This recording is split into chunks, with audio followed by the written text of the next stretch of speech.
So now we're looking at the Hudson headboard. We picked this up from Byung, one of our customers. And anyways, so Bob's going to offer some suggestions on how to improve the design. Look, the panels are shrinking a lot. You can see down here, that's how much this one has shrunk. Because I'm sure this was a tight fit before it left. I know this one was for sure. So they're shrinking close to an inch. To prevent that from leaving a big gap there, what we're suggesting is that you pin them in the middle. You can nail and or glue it right in the middle there, right in the middle here. Then the shrinkage will be all towards the middle. And I'm suggesting, because they're shrinking so much, change these moldings from 1/2 inch to 3/4. Right now these are 3/4 inch exposed edge on those moldings. Change that over to 3/4 all the way around,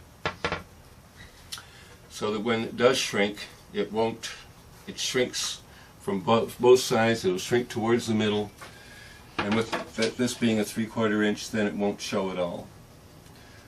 You're pre-finishing these before you put them in, and that's good because now it doesn't show the line when they do shrink. So just pin them and change that over to 3/4. What's happening on these is they're all cracking at this joint. So crack there,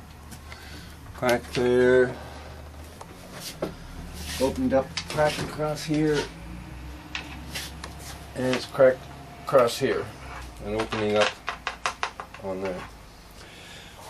The reason for this is that this piece and this piece are shrinking in width. This piece is not, so something's got to give right here, and that's where she's cracking. What we're suggesting on these is to run them more like you would a typical door frame. Run this piece from the top all the way to the bottom. So this one here is not going to run all the way down. And on this piece here, double tenon it like what's shown in here, and only pin the top one. So what we would have then is in here you've got a tenon here, you've got a tenon here, coming into this new one that runs all the way down, and pin it only at the top, not at the bottom. So that as this one shrinks, this joint here is going to stay tight. It's allowed to move from the bottom, and then these won't continue to break.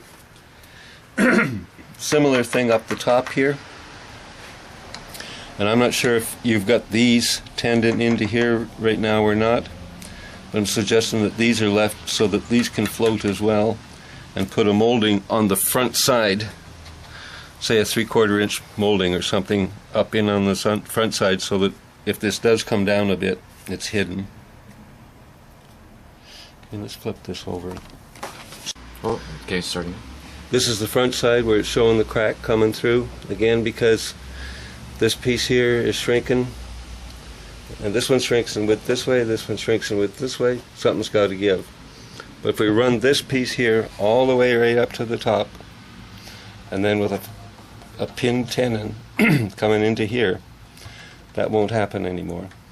Same thing down at this end.